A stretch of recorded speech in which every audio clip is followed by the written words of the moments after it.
If I say to them, gentlemen, you need to engage more. This is a fight. You need to be engaging more. You owe that. I, as an official, owe that to the sport. I owe that to the fighters themselves, and I owe that to the public who paid money to see a fight. That is veteran referee Robert Byrd, who's been the third man in the ring for a lot of fights, and he agrees that to some extent you have to engage. You have a responsibility to your opponent, to the sport, and the paying public to make it a fight, because that's what they're there to see. In spite of what a small cluster of individuals in the minority might think about performances like Haney versus Ramirez or Stevenson de los Santos before that, people don't want to see that. I think there's a social commentary somewhere in there about how in the modern day and age, how an individual might choose to see things doesn't speak to the rest of the world, but their own cognitive dissonance compels them to rebel, that performances like Haney versus Ramirez are not a great display of the sweet science, and they're detrimental to the sport of boxing as a product, as a showcase. You're not going to draw more people in with fights like that, of fights like Stevenson versus De Los Santos, and some people still get angry that Shakur has been labeled a runner. Well, what the hell else was he doing in a Nicotila fight? What was he doing in a De Los Santos fight? I'm not even saying that he fights like that all the time, but he did fight that way in those fights, and that ain't good for boxing. It's not good for him. I don't care what personal affiliations or preferences you might have.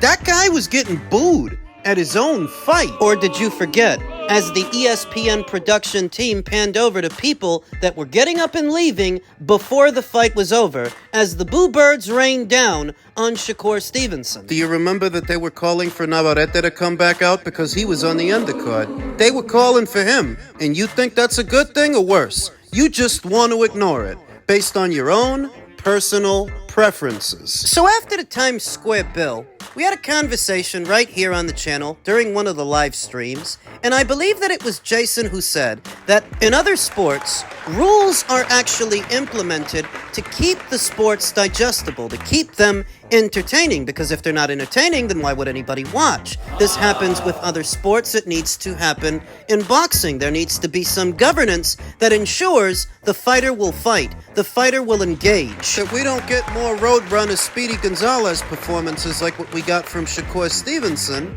or Devin Haney. But how would you structure a rule that ensures that the fighter is held to some kind of a standard and that the fighter will fight for the majority of the round? Well, talking about a 3-minute round, you break it down into trimesters. Break it down into 3 parts. For example, you might take the median amount of punches that a fighter throws in a round at a given weight, what they throw on average, and compare that to what the fighter in the ring is doing, what the fighter in the ring is throwing, how many punches. This is going to be different from weight class to weight class because obviously, super flyweights throw more punches in a round on average than heavyweights do. So, you then take that average and use it as the yardstick for what you're seeing in the ring. The third man would, the referee. And maybe that referee's wearing an earpiece where the people at CompuBox can relay that information to him, and he can then, at his own discretion, issue a fighter a warning, urging the fighter to throw more punches, engage more,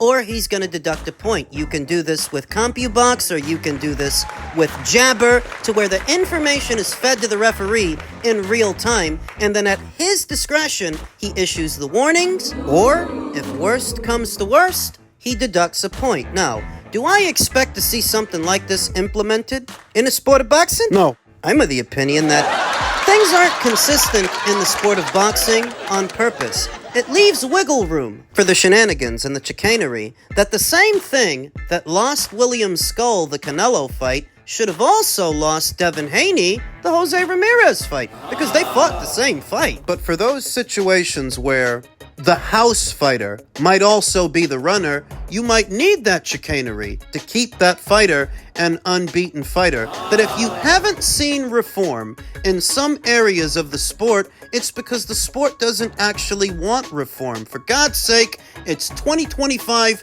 and they still don't have instant replay. The fiasco between Emmanuel Navarrete and Charlie Suarez, that wasn't that long ago. Like so many novel ideas intended to better the sport, I expect this one to fall by the wayside and fall on deaf ears, because the sport of boxing doesn't want to change. If it did, it would have already. So as it pertains to this particular conversation, the door is open for more fighters to lay an egg in the future. Let's just hope, for the sake of their own marquee value and marketability, these fighters take the hint that nobody wants to see that shit. Men's welterweight news. Oscar De La Hoya believes Manny Pacquiao can beat Mario Barrios, but what does that say about Mario Barrios, and what does that say about today's welterweight division? Manny Pacquiao just can't get enough. In 2021, it seemed like the right time to end things. Pacquiao was over 40 years old, didn't look particularly sharp in his defeat to Yordenis Ugas, and, to a certain extent, it was difficult to envision him competing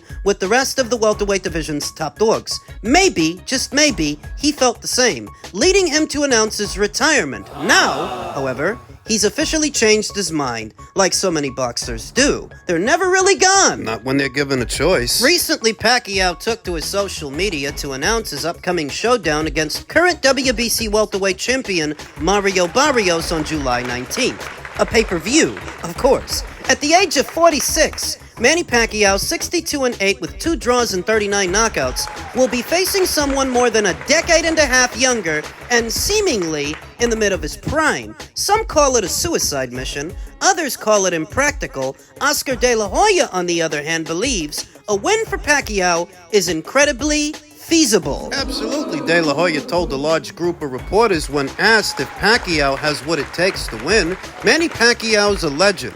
I think he can do it. Barrios, 30, flirted with the idea of facing Jaron Ennis in an attempt to unify the division, but a matchup with Pacquiao was simply too financially attractive. Oh, just call it what it is. He knows he'd lose to Ennis, and for losing to Ennis, he'd rather fight a 46-year-old retiree. Don't dress it up to be something else. By and large, Barrios, 29-2 with 1 draw and 18 knockouts, has proven himself over the years, but 2024 was forgettable. The former two-weight champion had a somewhat difficult time with fringe contender Fabian Maidana. His next outing was considerably worse. Abel Ramos, a long-faded contender who struggled to win fights over the years, gave Barrios all he could handle, resulting in a split draw. Did they just call Mario Barrios a two-weight champion? Mario Barrios was not a legitimate champion at 140 pounds. When he had that secondary title, because that's what it was,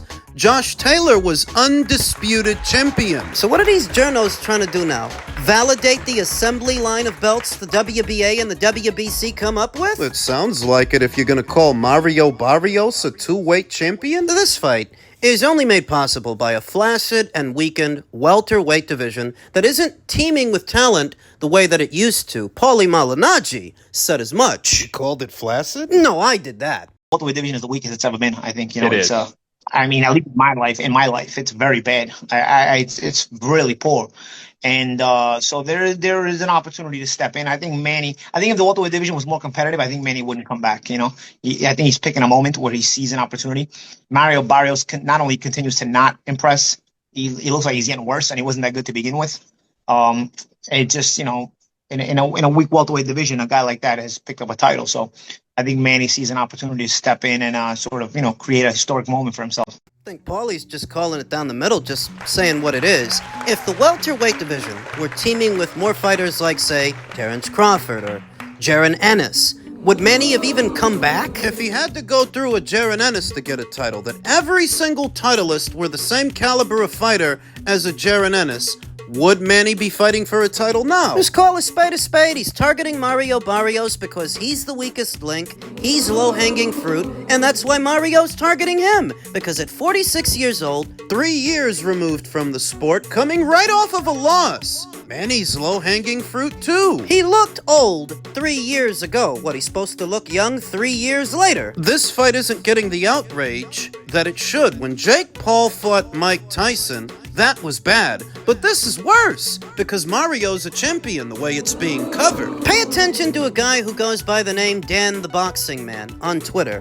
When it was announced that Keyshawn Davis would be fighting Edwin De Los Santos, he said, "I don't know about that. Santos will be coming off a 19-month layoff when he steps in the ring, injured hand and a blood clot in his leg." He was so concerned about Edwin De Los Santos' health and his time away from the ring, but when it comes to Manny Pacquiao... Because Edwin has been out for 19 months, Manny Pacquiao's been out for over 36. At 46. He's got a different attitude about the Pacquiao fight. The reason for it is because of who the promoter is. See, Keyshawn Davis versus Edwin De Los Santos is a top-ranked show, whereas this is promoted by the PBC. And Dan the Man Boxing is very partial to all things PBC. What he is... Oh, he's a Jono Sabo having an identity crisis, hoping that by talking up all things PBC, he will get invited to the proverbial cookout. $5 says the kid don't speak a lick of Spanish. He just wants to be down. He wants to get invited to the party. That's all that is. How could you be critical of Keyshawn Davis versus Edwin De Los Santos when not only is Edwin younger than Manny Pacquiao, he's been out less time.